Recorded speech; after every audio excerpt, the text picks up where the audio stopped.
Welcome to LOA Today. Walt Thiessen and life coach Tom Wells here. Today is Wednesday, January 3rd, 2018, 8 a.m. Eastern Time. And Tom is sitting in for Cindy Chavez, who unfortunately still has that bad head cold and can't really talk without sounding like she has a head cold. So she's taking the week off. But we welcome Tom in because we normally don't hear from Tom in the middle of the week. So Tom, it's great to have you here this morning. It's great to be here, Walt. Looking forward to this topic. I think it's probably my favorite all-time topic. Well, especially when you start off the new year, it's a good topic for that, no doubt about that. Got to ask you, I hope you had a happy new year. Any wins, any good things happening lately? Well, I mean, just the fact that I was able to get together with all these people I've known for 30 years and over New Year's Eve was really wonderful. And one big win that happened was that I've been seeing a woman for about 3 months, and that relationship is starting to wane. And as it waned, I'm noticing a lot of my friends are stepping in, not because they know that I'm no longer really with her, but I'm just seeing how the law of the universe, law of attraction, brings other people into my life to fill in those gaps of loneliness, those gaps of no longer having this really tight connection with this woman, but all of a sudden here's my friends showing up in wonderful conversations and coming over to my house, and that all just happened by the universe handing me that gift, Wow. So I thought that's pretty cool how life just takes care of us. Absolutely. That's always such a win. Yeah, that's that's the kind of win that you want to have too, because when you're going through a transition like that, those transitions can be a little bit tricky at times. So to have that kind of actual human support, that's really helpful. Yeah. Everything that opens up my life to feeling that I'm being taken care of by the divine, by the unseen realm and by my higher self. It's always such a good feeling to know that I'm being provided for. And that's some of the best wins that happen throughout my whole week, is seeing this little thing and that little thing and this little thing and that little thing that all indicate, everything's fine. I'm right on track, Absolutely. Everything's unfolding exactly the way it needs to. Yep. Yep. Yeah. Well, I'm trying to think what my biggest wins are the last 12 to 24 hours. I think probably just more mundane wins, but they're still wins. They count.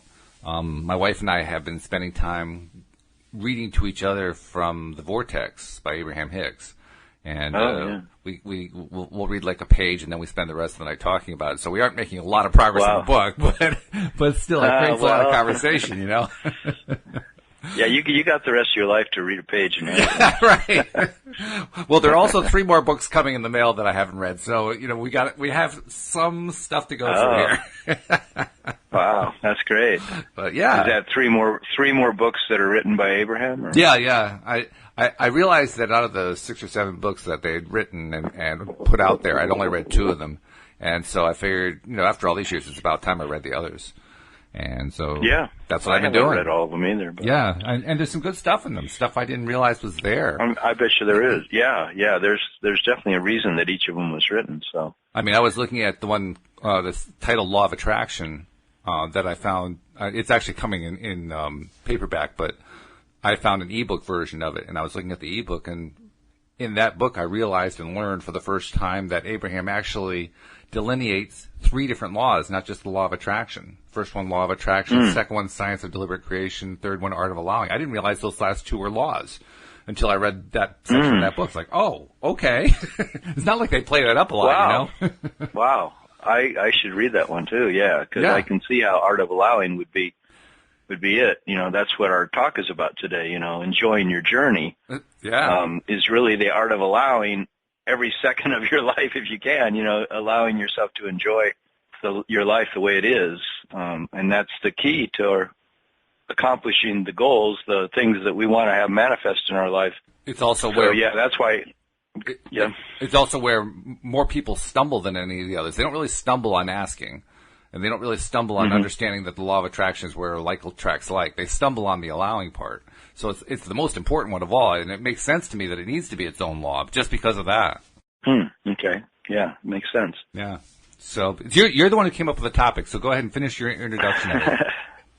Well, okay, so I mean, so many people in the past, there was this idea that around New Year's time you set goals for the new year, and it's kind of there's a certain natural feeling I feel about that within myself that, well, it kind of makes sense. The year's starting. It's a brand new year, just like it's a brand new day every day. But so you say, okay, what is it that I would really like to see happen now? And if I have a fresh start, that feeling of having a fresh start is a nice feeling. It's a gift we can give ourselves every day. And it's a gift I try to give myself every moment, of having a fresh start and saying, okay, so what's possible now? But, I just noticed that with so many clients that I've been working with, the main thing that bothers them and that bothers me sometimes is I want to have something manifest and I want it now. Yes. Because I feel like in the having of it, I'm going to feel better. And so I say, well, once I have that particular car or that particular house or that particular thing that I want, the amount of money or the relationship, that I'll feel a lot better and I'll feel more complete and I'll feel like more fulfilled. And therefore I'll feel my life is more of a success and I'll be happier and all these great things. And then I notice with each client, what it comes down to is all the sessions we work, what we're working on is them enjoying the journey. Because without, I love that saying that Abraham says, which is there's no happy destinations without happy journeys. Mm-hmm. And it's like, okay, so how come that is? Well, it's just the law of attraction. If you vibrate with a happy journey, it's going to lead eventually to the things you want are going to flow from your vortex into your life because your joy, your happiness brings them to you because you're vibrating with that same vibration that you think the thing is going to bring you. You think having the certain amount of money will bring you all this freedom, but if you start feeling all that freedom now and that enjoyment of everything you've got now, there's more likely the money will flow to you. And in fact, they say it's a guarantee. If you start thinking of how good it's going to feel once you have that relationship with that special someone in your life or that group of friends you really want to have, that you're going to feel so much better about your life and about yourself. But, they always say, but you got to start feeling those feelings now. Right. And that's how you open the doors to let those things come from your vortex, to come flowing into your life. So it's just amazing how I was working with somebody, brand new person, 2 days ago, and they were asking me this great question, which is why I wanted to do this topic today. They were saying, well, I know that I've got to be in joy in order to let these things into my life. He wanted to reawaken a relationship he had with this woman that he really likes. Mm-hmm. He wanted it to come alive again, and she wasn't seeming to be that interested. So, he was realizing that he's got to work on his own joy, his own happiness, and if he's really in a great place, then he was more likely to attract her back into his life because he's just so happy. And so he said to me, he says, "But how do I get happy?" and so the whole session became, well, what is it to feel good? He says, "I don't know what it is to feel joy. I mean, how do I know I'm in joy? Or how come?" Things sometimes they feel neutral, but they don't feel joyful. Yeah. They don't feel really good. And so it came down to this discussion. This teacher I had for 40 years from India used to say, when we're not sick, we feel kind of this neutral feeling about our body. Like, oh yeah, I'm just healthy. Yeah, big deal. So what? I feel great. So what? But when we're sick, we get that head cold and we look back, we feel back, oh my God, I would do anything to have that neutral feeling of just not feeling like this, not feeling this bad contrast feeling that's in my body. And that seems to be the key to joy. It all lies in the simple acceptance that feeling good is incredibly valuable.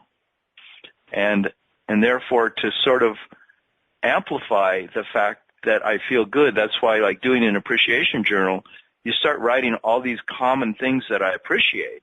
I appreciate the breakfast that I had, the 2 eggs and the turkey bacon, or I appreciate, the fact that I have really clean water to drink and that it satisfies my thirst, and we can take these things so much for granted, but they are so key to our happiness when we take the time to slow down and be in appreciation of all these little things. that was one thing we talked about. Yeah, and it's one of those topics where you can actually talk about quite a bit of stuff.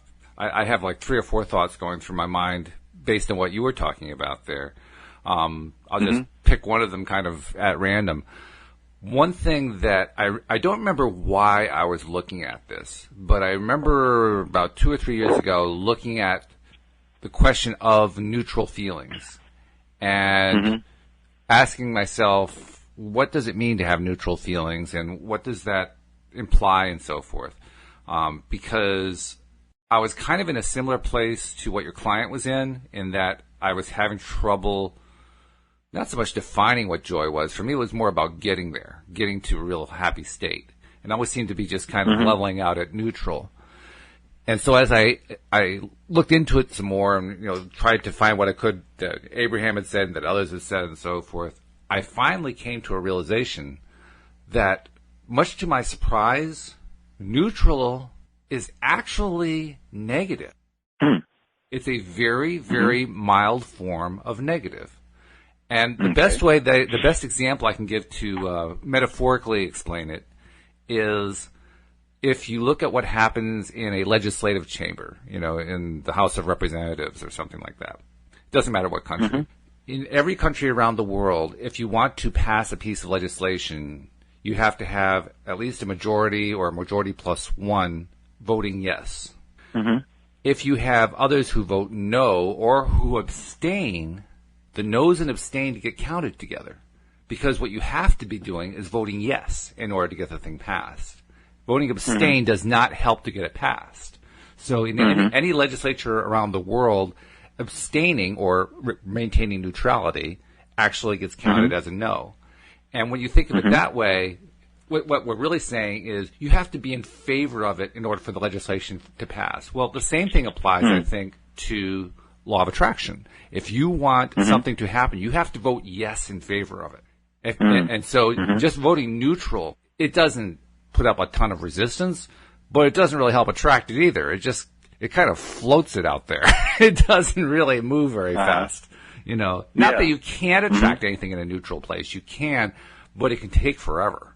I mean, that was one of the things you said at first. Why does this take so long? And I can't enjoy the journey and all this other kind of thing. And I think the two kind of go hand in hand. When you're in the neutral place, the journey seems to stretch on forever. It's like, oh, the desert's never ending. I can't wait to get out of here. Yeah. So it does becomes incumbent upon us to get to that happy place. And so I'm sympathetic to your client, and I've spent a lot of time over the last 2 or 3 years since I first discovered that piece of arcane information that, I've been working on getting into the happy zone, and I've been succeeding. I've been succeeding in getting there and staying there for large portions of my day. So I feel like I've accomplished a lot. And I'm not sure what you and your client talked about, but I know in my own case, the secret is twofold. First, it's recognizing that even when I'm neutral feeling, I'm really not neutral. It's taking any time that I'm in any emotional set point, trying to identify, is that a positive feeling or a negative feeling, and not settling for, well, it just seems neutral.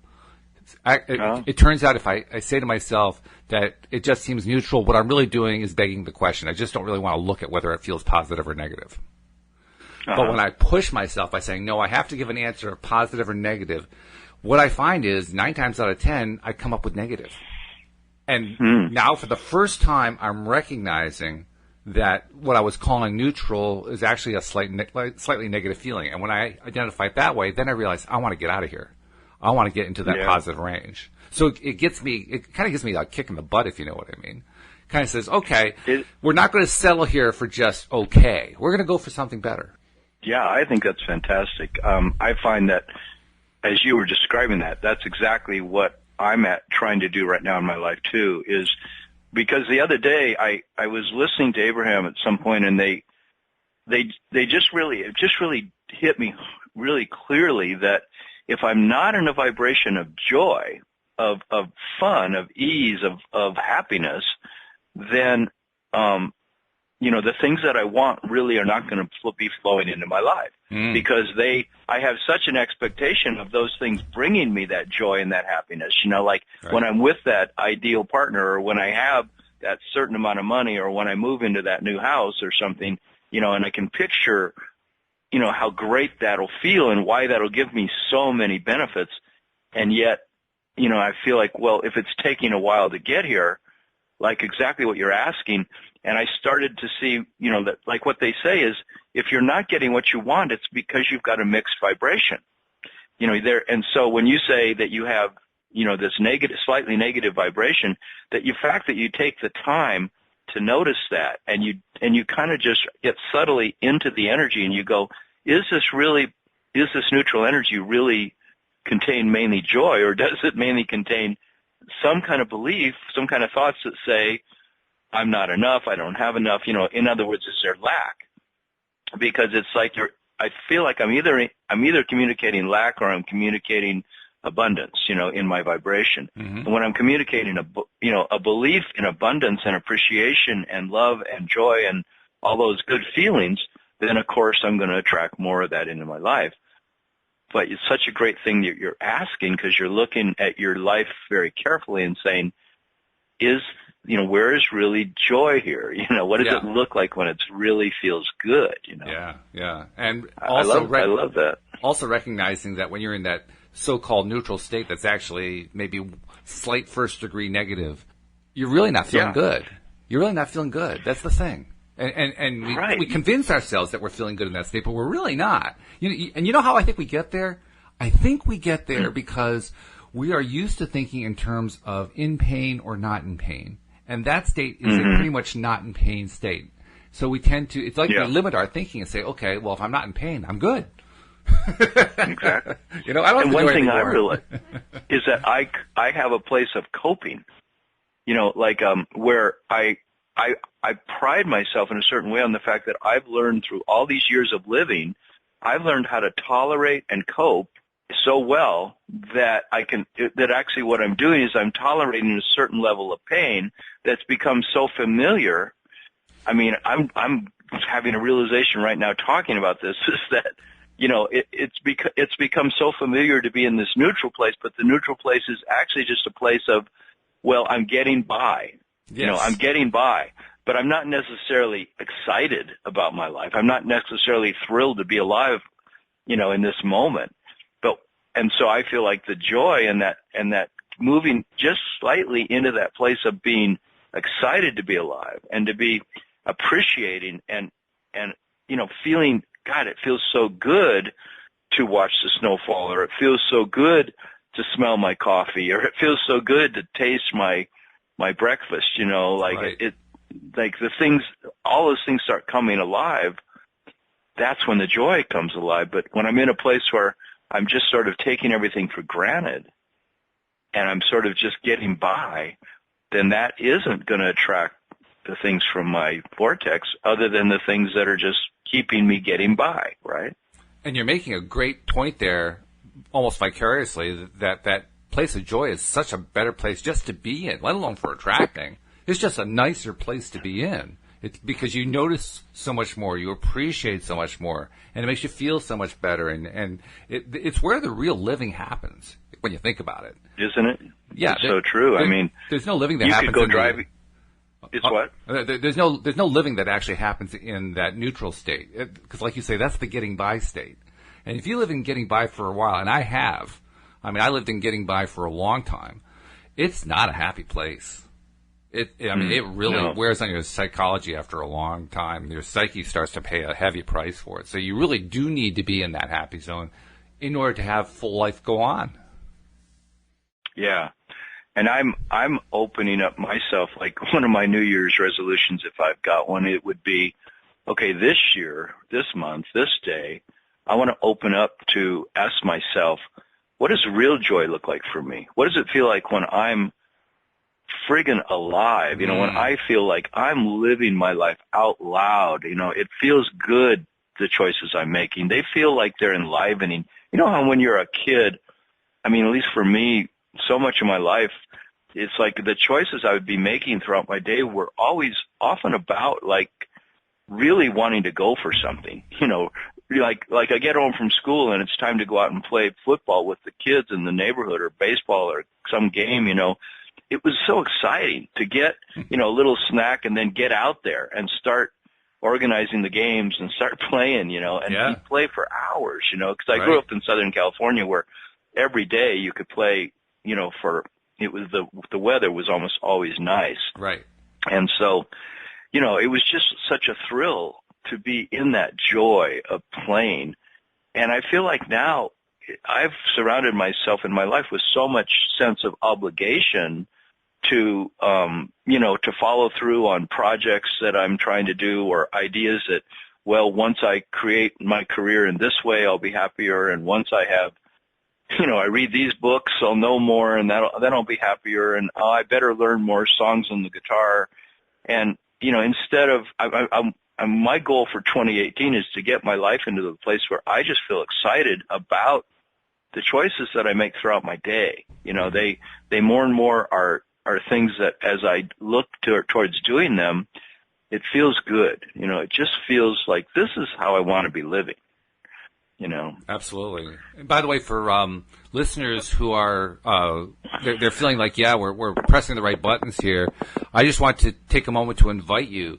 Share this with people who are into the law of attraction, because this is the kind of thing that anyone who is into this whole philosophy, this whole metaphysical thing, this is something that we're all seeking, but we usually don't spend a lot of time focusing on. So if you have any friends who are into this, either on your social media, Facebook, Twitter, Reddit, LinkedIn, Instagram, whatever, share there. And you can be specific. I don't know if most people are aware of this. On Facebook particularly, and I think you can do it on LinkedIn, you can actually specify who sees the thing that you're posting. Most people think that it just has to go to the public and everybody is going to see it.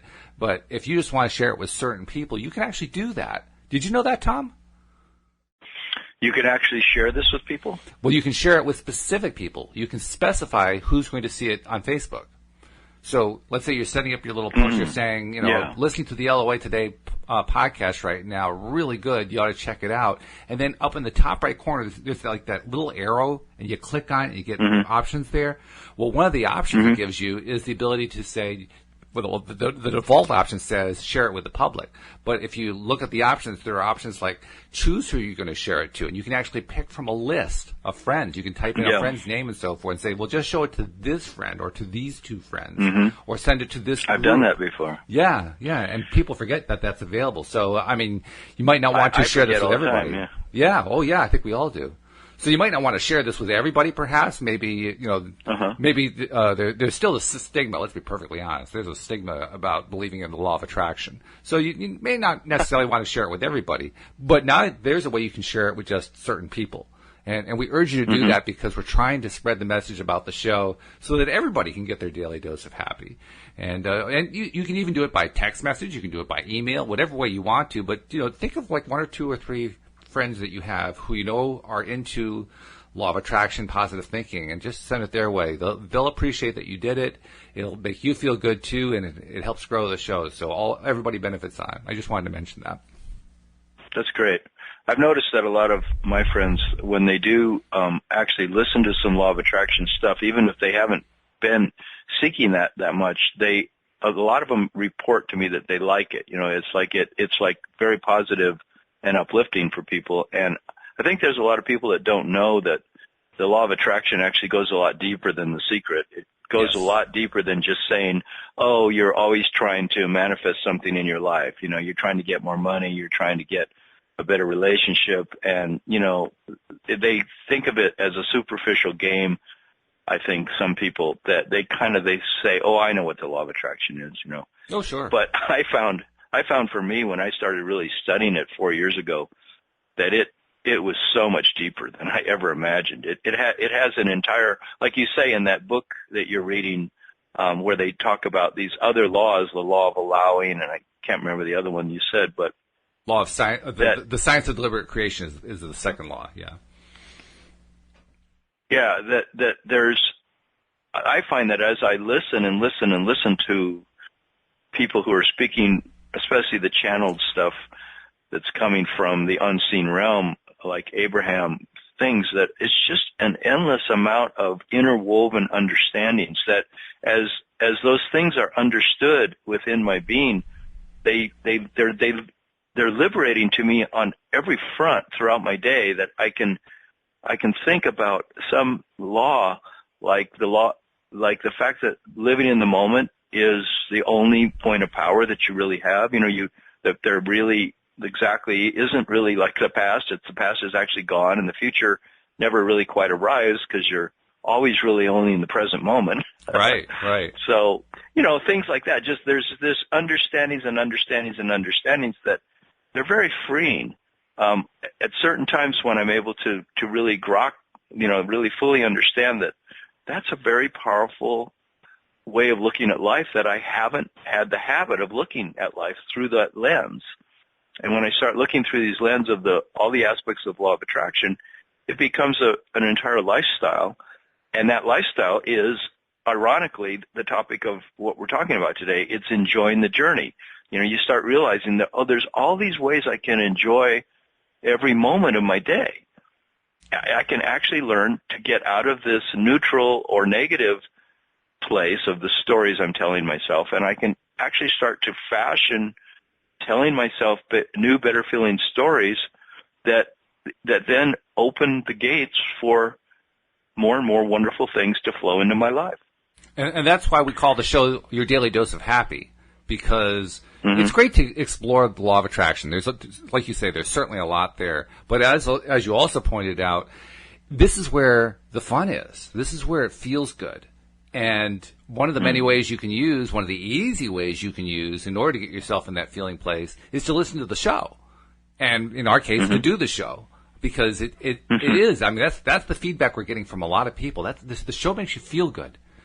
And having that twice a day, I mean, that's a tremendous blessing, a tremendous boon that we're able to give to people and to give to ourselves. And one of the reasons we want to keep sharing it with everybody.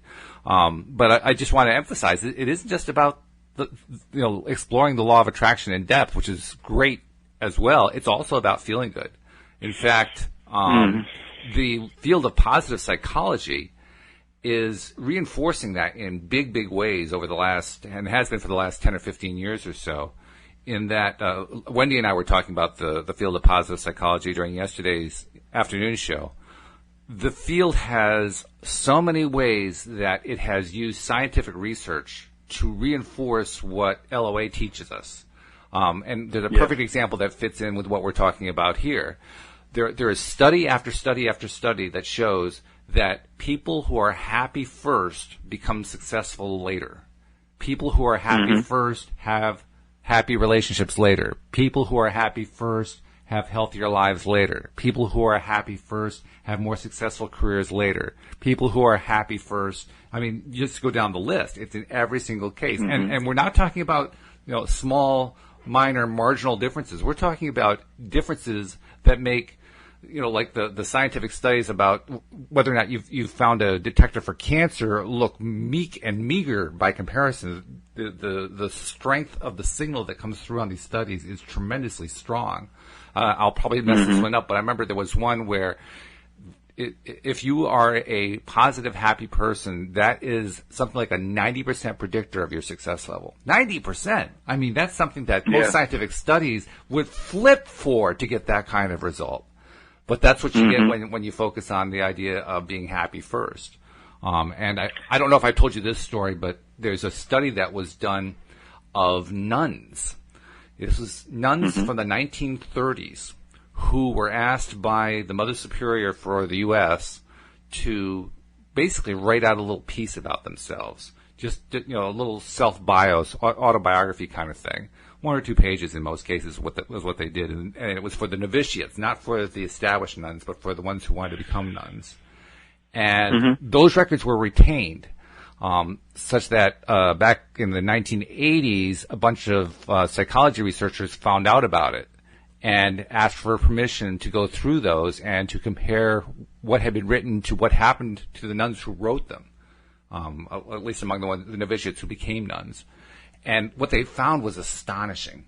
They found that based on what the nuns wrote at that time, if they handed these different little autobiographies to an independent group of readers without telling the readers what they were reading for, and just to say, if you had to mark this person as being optimistic or pessimistic or somewhere in the middle on a scale, I think the scale was like 1 to 5, with 1 being very pessimistic, 1 being very optimistic.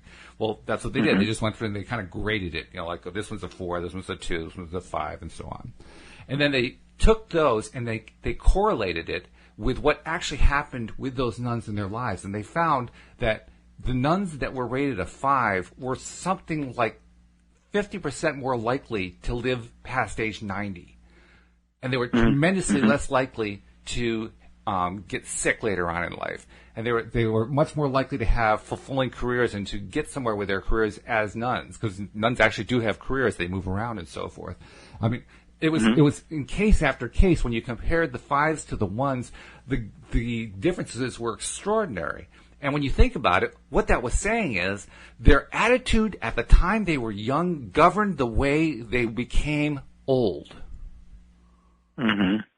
I mean, I totally believe that. But it's astonishing. It's astonishing. Your attitude when you were 25 indicates whether or not you're going to live a longer, happier life, a healthier life. Mm-hmm. Like, holy cow. That's incredible. Well, there's an example that shows you how science is actually reinforcing and sustaining what we've been taught in LOA circles. And by the way, I do want to stress, just because you were negative in your 20s doesn't mean you're doomed. Because it also turns out there are other studies that reinforce that even if you change your attitude later on in life, you still get all the benefits. So it's not like you're tied down on that. It just means that you have a nice head, foot up, a leg up, so to speak, if you do start off with a positive attitude. So just wanted to mention that. That's great. Yeah. Yeah, and I harp a lot on, I probably talked about it so much in our podcast about, the fact that just taking a step back and going, am I an infinite being occupying a human body? And if we really do believe that and accept that, that's actually what's happening here, that I am some kind of an infinite consciousness looking out of these eyes and listening through these ears, and all this thing of what I think about, what I feel, everything is somehow connected to something that's actually infinite, and that is the essence of what I actually am as a consciousness. Then it sort of informs the possibility of everything on this earthly plane being mutable, being like it's in a constant state of flux, that I can constantly reinterpret everything from the perspective of my infinite self, and get off the concern about aging, get off the concern about fear, get off the concern about, disease, and so many things that are clearly about the finite realm, where there's beginning and endings. Like the thing that when Abraham says, you can't get it wrong. You can't do anything wrong here in terms of your choices, and because you never get it done, because you're an infinite being. So you have this infinite perspective and by which to constantly tweak your experience, because even when you pass out of this body, you're just going to go right on with some kind of an experience. And so the fear of losing out, the fear of getting it wrong, the fear of screwing up is the reason why we screw up, or why we feel that our life is not fulfilling.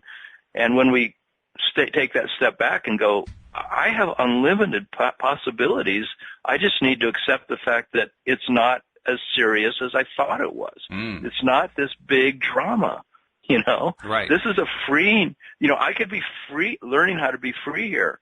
And sometimes I think, like in the last week, I've had a number of instances where I thought, it's hard being a human being, just listening to what people go through, and, you lose a relationship, you lose your lover, and you're rejected, or you feel like you had to leave them, and it's painful. You go through this pain, and yet where's the joy? And you start looking around and you say, oh, well, there's a lot of joy. It was actually that relationship was probably just designed to unfold that way. And look at all the things it taught me. And you start making a list of all the benefits you got, and you realize that for everything that was difficult, you put something into your vortex of a brand new possibility for the next relationship being even better, because you learned your you learn something from that other one of what you don't want. Now you know more what you do want. Very true. And so you start looking at life for, how is it actually always working out for me? How is it actually designed to be a solution rather than a problem?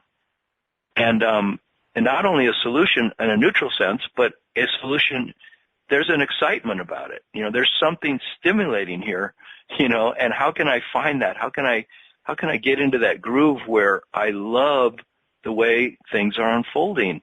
And the more I love it, the more things unfold in a beautiful, lovely way, It just goes to prove that there's actual value in pursuing the dream of getting past that neutral feeling state. It actually does pay to get into that positive feeling state, because there is so much there that many of us are not even aware of, just because we don't live there very often. And so when it does happen, it seems like a freak event and it goes away. And so how many people develop the philosophy? I've seen this among professionals in the field doing research in psychology, who tell you that the best you can ever hope for is to feel a mood of contentment. You can never get above beyond contentment, except for rare instances where you zoom up to joy and you come back down to contentment. That's their view of the universe. And I'm thinking, whoa, that's no wonder some of their psychological studies are a little wacky, because that's the framework that they start from. If you're going to start with that assumption, how can you possibly come up with any conclusions that posit, well, you want to be in a happy space? You can't. You can't be done. No, that's right. Most of my clients and myself, I feel like what we're up against is ancestors and hundreds of years of lots of people believing that life is a struggle. And they've been passing that down through the generations, and of course there's a lot of reasons why they chose to believe that, because they felt the incredible pressure of survival, and then the pressure of being persecuted by someone else, slavery and different things that have happened throughout all these generations, famine, wars, right. Losing children, that die young in life. And there's been lots and lots of reasons why our ancestors developed this belief, this strong, as they call in like quantum physics, like this morphic field of belief system that is passed down generation to generation, that then we end up now in our own lives feeling like, well, how do we get free? How do we get really joyful? How do we really live our lives from that passionate place? How do we feel that life is a thrilling adventure, And or simply we're so into the peace and the contentment that we find through meditating or through sitting in the shade of a tree, for 2 hours and having a nice talk with somebody. But all of that is so wonderful. And how do we get to the place where we just know that our lives are wonderful? We're experiencing it. But I find that with myself and clients that what we're up against is this very strong paradigm that says life is difficult, life's a struggle, there's no free lunch. We've got to pay a price in order to be happy. And, you're just here. This is a testing ground. This is a school. We're here to learn our lessons. We're here to grow, and there's got to be pain to grow. And it's true, contrast does stimulate us. Contrast is definitely teaches us amazing things. Without contrast, without the difficulties, we wouldn't probably appreciate how awesome it is when we're not feeling the difficulty, Absolutely. But there's been a dominant theme, I think, that has said that, it's not, like you were saying, it doesn't get any better than this. Like there was an old beer commercial that showed a couple of guys sitting on the beach and they were, watching the waves come in and they were drinking Budweiser, and it says it doesn't get any better than this. And I used to think, really? That's it? It's nice sitting on a beach, certainly being in a warm climate in the middle of winter. That sounds like a really wonderful prospect. But I don't want to live the rest of my life there. Well, it is nice sitting in a chair watching the waves come in and drinking a beer, I suppose. That can be wonderful. But, if you're in that moment fully, then you could say, this is great. I'm content. I'm happy. Yeah. it's good to be content. But I don't want to live in paradise in that sense. I don't want to live in a place where the weather is always the same, because I would love it for a while, and then I'd really like it for a long while, and then I'd kind of like it, and then it would get really tiring. I'm saying, where's the change in weather? I like the seasons. I like fall. I love spring. Spring is my favorite season of all. I mean, you don't really get spring in the sense that we get it. I mean, Caribbean countries and so forth do get spring, but it's not in the same sense that you get in the more northern climes. Because one of the big benefits of spring of the northern climb is that it signals the end of winter.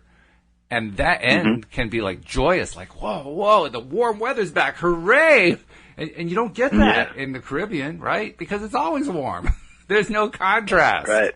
You know, right. You get a different joy out of the consistency. Like, I grew up in LA where, you know, I love the consistency of the weather. You know, yes, what we did have sort of a change of the seasons, you know, but it wouldn't never really snow, but it would get down to freezing sometimes, you know. Sure. That was a big thrill growing up, was putting out a pan of water at night and watching it freeze. Watch it freeze, right.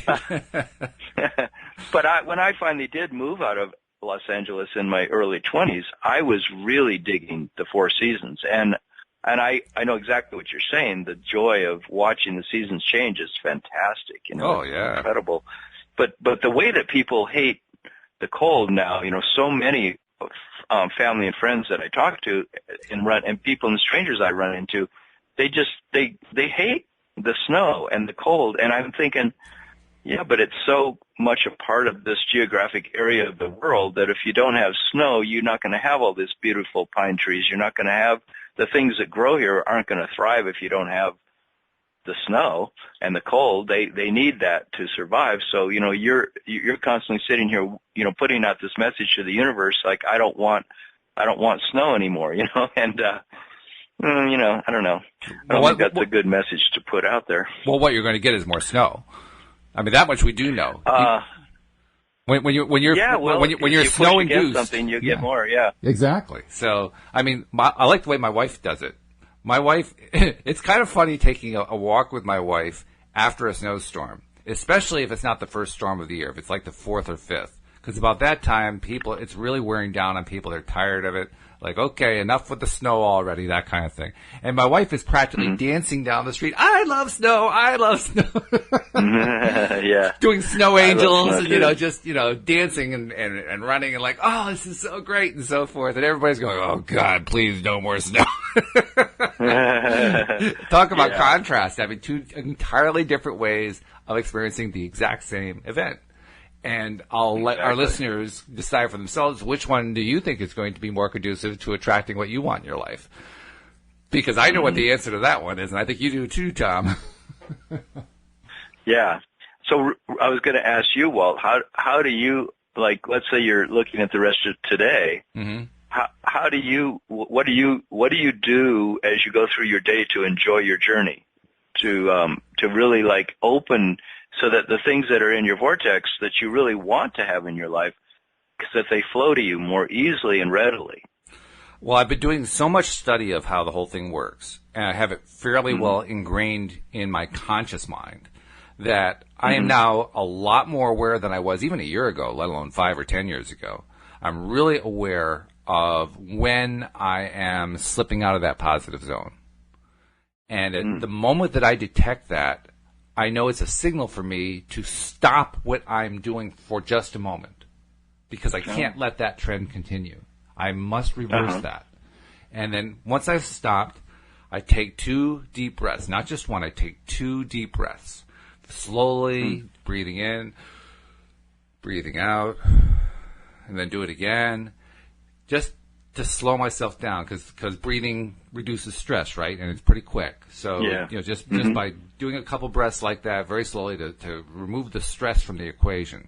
Once the stress is out, or at least most of it is out, then I can focus on the next step, which is getting myself back into that higher vibration. And there are a number of, you know, tricks that I'll use to do that.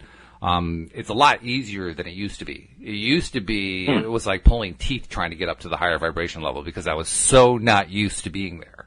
But once you've been Wow. there for a while, it's a lot easier. You know how that is. I mean, when you're living there for a while, it's like you slide back into it. You don't even have to think about it anymore.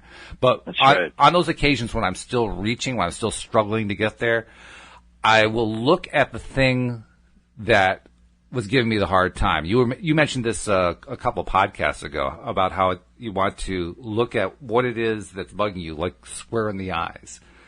Face it directly. And then once I've identified it, usually what I find is it's not so bad as I thought it was. The only thing that made it bad was that I refused to even acknowledge that it was there, and so it just kind of kept getting bigger and bigger, and like, the big monster, But once you identify what it is, it becomes smaller. It also makes it easier to realize, okay, well, if X over here is the thing that I'm feeling bad about, then all I really have to do is divert my attention from X over to some Y somewhere else, or a Z, or anything else. I just have to divert my attention, just take it away long enough to get myself back into the happy place. Because I found over time the reason I couldn't get back into the happy place is I was still focusing on that bad thing. Because that's what we do. So let's say you're working on a technical aspect on your electronics there that you've got to keep working good so you can do a podcast. Right. And you're dealing with a really frustrating aspect. What do you do then? Explain how you do that. Exactly. So, and I was dealing with that a lot in December. And anybody who was listening to the podcast in December knew we had some technical issues. There were quite a few of them. But what would happen is after a podcast, I was spending a lot of time between podcasts just trying to diagnose and find out what the heck is causing this. And I knew part of it was just that I was dealing with a really weird way of wiring your computer together, because what I have to do is not using the computer the way it's normally designed to be used. So you're going to get weird results when you do that anyway. Yeah. So I kind of had to accept that part. But as I'm going into it, and I'm trying to find something, and I'm like beating my head against it, like, why can't I find this? Why can't I find this? And I start to feel that way and start to get tense. Oh, God, all right, I got to take another break, because I can feel myself going into that negative vortex again. So I stop, take my breaths, and then I will find something else to fasten on. So what was it that would fasten on? It varied. It varied from instance to instance. Sometimes I would just remind myself the nature of computers. That's one of my favorite things to do. I mean, people like to complain about computers, right? Especially when they don't work properly. Well, I have enough experience with computers that I know that the amazing thing isn't that the computer isn't working. The amazing thing is that it works at all, that it even functions. I mean, what we have is steel and silicone and electricity producing these incredible results. I mean, these machines that didn't even exist 25, 30 years ago. I mean, iPhones, they're like, what, 10 years old? Smartphones? Something like that. And they were impossible 20 years ago. You could not have a smartphone doing all the things it could do. So the amazing thing isn't that that it doesn't work. The amazing thing is that it does work. And that's something to get excited about. Just like we did the first time. So that's actually what you do then? Like when you're up against a problem and this part of you is saying, I hate this, or that this is really difficult, or I feel stuck, you can actually talk yourself out of that feeling of how bad it feels to be stuck by telling yourself things like that? Yeah, I don't actually have to stay on that thought very long, because what it does is it triggers a cascade of thoughts. The first thought is, this stuff is miraculous. And as long as I've stayed on it for just that long, like a second, that's enough to kick into gear a mental process that I'm used to from years of troubleshooting, which is, I'm going to find the answer to this thing, because these things do work. I know that they work. I have made stuff work. I have fixed so many things. I know for sure there's a solution here. And that alone just turns a huge part of it. Well, it starts with remembering that these things are miraculous. They're wonderful things. You have to start there. When you start there, then it becomes easier to fall into, well, I've been here before. I know how to get out of this. This is not new. And then I start my usual process of how I, diagnose things, which usually means keep taking away components until you make it work. That's usually what it amounts to. But ultimately, it's starting with that one starting point. Yeah, and that sounds like an appreciation thing in a lot of ways. It's like you're choosing look at what you appreciate. Absolutely. And of course, Abraham talks about that constantly, that if you're ever wanting to find more joy in your life, start counting up your blessings. Like if you don't have enough money in your life and you want more money, start appreciating the amount that you have and start appreciating all the abundance, all the ways it shows up in your life.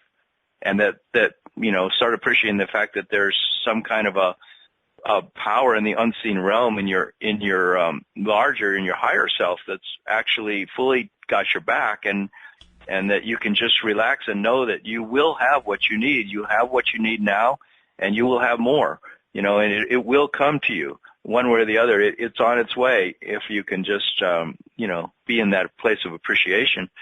So that sounds like one thing you do. I was trying to think of what I do, to feel more joy and to feel more ease and to get into that place that's beyond neutral.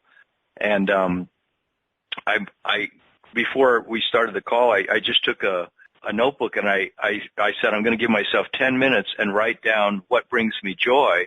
As fast as I can write it down, I'm going to ask my higher self to just write this stuff.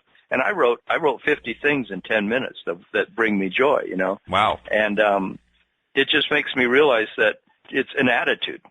It's an attitude, Yes. like if I could never notice the fact of how wonderful it is that I fall asleep easily. But when I start meeting people who can't fall asleep easily or who wake up at 2 a.m. every day and can't get back to sleep, then I start realizing, wow, I'm so lucky. I'm so fortunate that I fall asleep easily and I stay asleep all night long and I wake up feeling refreshed. That's a huge thing. Absolutely. So it's again, I realize that everything I wrote on this list of these 50 things, they're all things that I only notice when I'm feeling good already.